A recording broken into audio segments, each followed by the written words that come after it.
guys, welcome to Bachelor. My name is Joker with a face for radio and a voice for print. I always try to get some content for you guys either Saturdays or Sundays because I know a lot of the content creators that I like to watch take the weekends off. So I'll put something out for you today, a couple of fun stories. Yes, I called my mother for Mother's Day.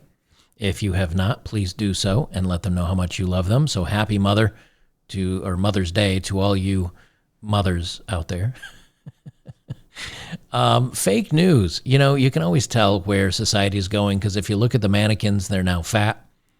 And when they're starting to push more products for single moms than they are for families, you know we're headed in the wrong direction. Well, CNN decides to put on a piece on why we need to celebrate single mothers, and we're gonna jump into that here. What I don't understand is, again, let us now praise single moms, written by a dude who was raised by a single mother. And in the piece, he says, oh, well, it helped me to grow, and it helped me to, find things out for myself and explore, issues and become self-reliant. That's great. But I was able to too, or as well, with two parents, because my father taught me the skills that he had to learn on his own. So in reality, he just had to struggle to find out the same things I was taught by my father. I had a much easier life than he did. So why would we celebrate single moms? It's because most women now are becoming single moms. 24 million, or 1/3 of all American children under the age of 18, are living with an unmarried parent, and 81% of those single-parent homes are headed by a mom. Now, I have some statistics, obviously, on the negatives of this. He said it's been a growing trend since the late 1960s. What happened in 1960? Laws changed, birth control came out, and so there. I think the laws really changed in '91 when they started coming up with this no-fault divorce and all this other crap. But he says here, as he was raised, he lived paycheck to paycheck. He was embarrassed to be raised by a single mom when growing up, which is a good thing. I mean, I know you think it's crazy and mean of me to say this. It's good because when families realize, hey, it's not so good being a single mom. Maybe let's make sure that we're in a family. Maybe let's make sure that we keep dad around and involved in the kids' lives. But instead, no, let's normalize this. Let's make it great and okay. Just another way to tear down the family unit and the structure of society. And I was going to do a separate video on this. But as I was reading it, I was like, man, like this puts me in a sour mood. But I'm going to read this off the top of this list that I wrote that I was going to do on this other video because I think it's very fitting. Matt Araiza, the NFL or the punter that was hired by Buffalo Bills, he got released from the Bills contract because a woman made a claim that he had the snuggle struggle with a group of other guys at a party.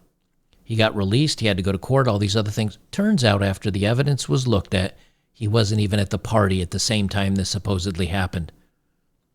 And all the other things that she said was a lie. What happened to her? Nothing. What happened to him? Lost $1 million contract with the NFL. And now he's out there, hopefully, to get re-signed by another team now that his innocence has been proven innocent after all. He wasn't even at the damn party. You look at Tiger Woods trying to get a girlfriend out of his house. So yeah, he makes up a little bit of a lie to get her out of the house because he knew she wasn't going to leave. Now she's suing him for $30 million. And when they asked her, did he do anything inappropriate to you? She said no. But then later on, she decides to file another $30 million lawsuit saying he did do something inappropriate. So now he's got $60 million worth of lawsuits against him. And what happens if it turns out that all of this is bogus? What happens to her? Nothing. You look at San Francisco, the crime. New York, the crime. You know what happened to this guy, Daniel Penny? Like, what's key in all of this? Everybody can accuse them all of doing bad things. And if it turns out that they didn't do anything bad and they get let off the hook, the accusers walk scot-free. And it's happening more and more and more. And why is this happening? Because of the breakdowns of the families, because of breakdown of moral code. because of breakdown in structure of society. And it forces men to say, I've had enough. I'm afraid to participate anymore. And it's what they want us to do. They want us to be non-participants in our own society because weak men are easier to control. And so what do? You become self-reliant. I'm telling you right now. But again, how does this relate to the families? Because they don't want men to be able to do anything anymore. You can't be a dad. You can't participate in society. If someone says something bad, you're automatically fired from your job and let go and shunned, even though it may prove to be a complete lie. And the people that said bad things about you get off the hook. We need to bring back shaming. We need to bring back some law and order. And this ain't it. These single moms are not bringing the best into society. He says he got teased all the time. He came home to an empty house because he was a key latch kid. He got used things. And here's the thing. Yeah, he made it through there. And yeah, he came out great on the other side. But that's fine. He says the kids are all right. No, they're not. There's been a lot of research over the decades that's shown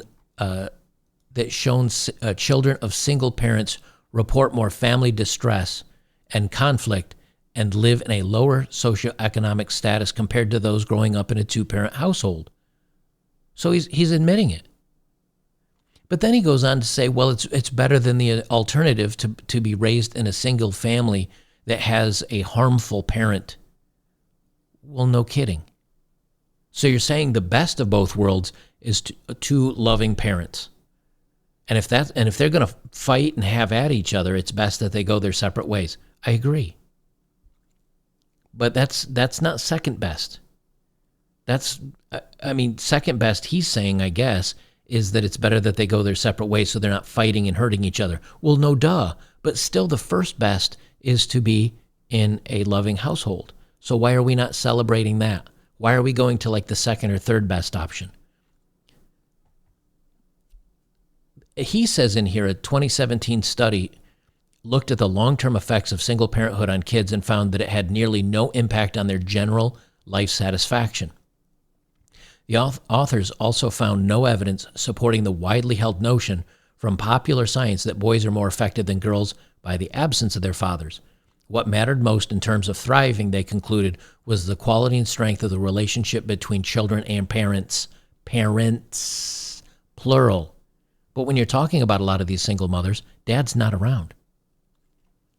They say a separate 10-year study on single parenting that collected data from 40,000 households in the UK came to a similar conclusion last year. There's no evidence of a negative impact of living in a single-parent household on children's well-being with regard to self-reported life satisfaction, quality of peer relationships, or positivity about family life, the report states. Children who are living or have lived in a single-parent family scores highly or higher against each measure of well-being than those who have always lived in two-parent families. Now, he has a link here, and if I click on this link, this is from the University of Sheffield. Single-parent families and transitions over time. Now, I haven't read down through this whole thing.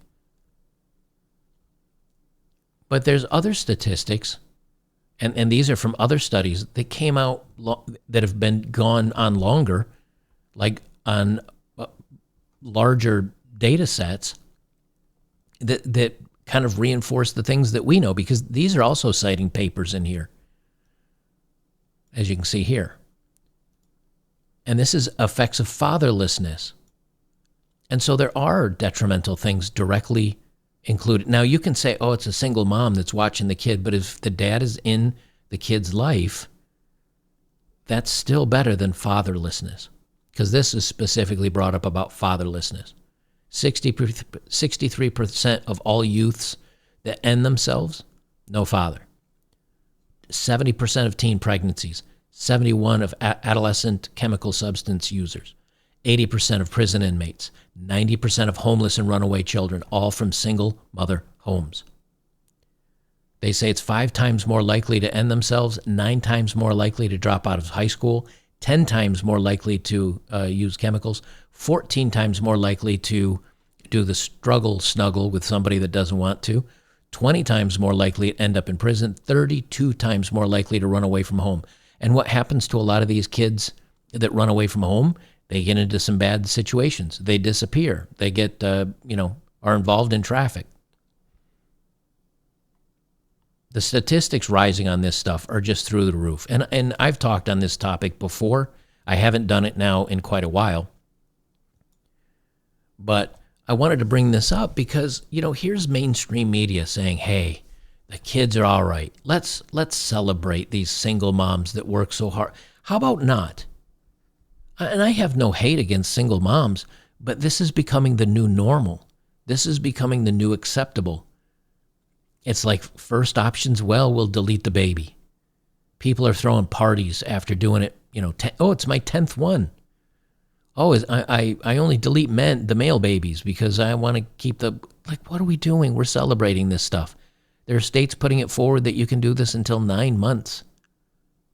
And then if they do decide to keep it, dad's not around if they know who dad is. And there's a big difference if you do the studies based upon a loving couple that was in a family, had children, and then get divorced, and dad sticks around. That is technically a single mom. But there's a far cry different from that than the woman that goes out, decides to knock boots with Chad Chaddington, or several of them, doesn't know who the father is, decides to have the kid, and she's a single mom with no dad around, period, because she doesn't even know who it is or doesn't want him around, or decides the additional child support is a better option. Let's not praise single moms. Let's not praise this. Let's praise the moms that, if they were in a bad relationship where the guy was harmful, yeah, get away. And if you dig it out and you are able to do it on your own, then I will praise you as a single mom, because that's tough. But these women that are indiscriminately going out there and having kids and casual hookups and deciding to have kids, those are the ones that suffer the most. I mean, look at the next generation of young people growing up today. There's no men in the home. There's no men in school. There's no men in college. Professors and educators are like 90% female. And the only male friends they have in their lives are other males that are being raised the same way. And that's why we're going to get in trouble. And so for those of you that are out there that have a mother and a father, pick up the phone today, and even though it's Mother's Day, if they're not together, pick up the phone and call your dad. Give him some love. I wish I could do that with mine still.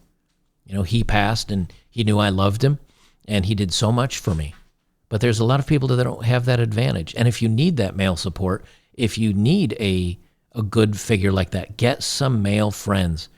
Find some guys to do some activity with that will give you that role model and that strength and that encouragement and that friendship that you need. Don't fight your way through it without other men to guide you along the way, because it makes a massive difference. And this boulder on this hill that this silhouette lady's pushing up, it'd be a lot easier if there was another man in her life that could either help her push the boulder up or make life so easy she's just standing next to it at the top of the hill.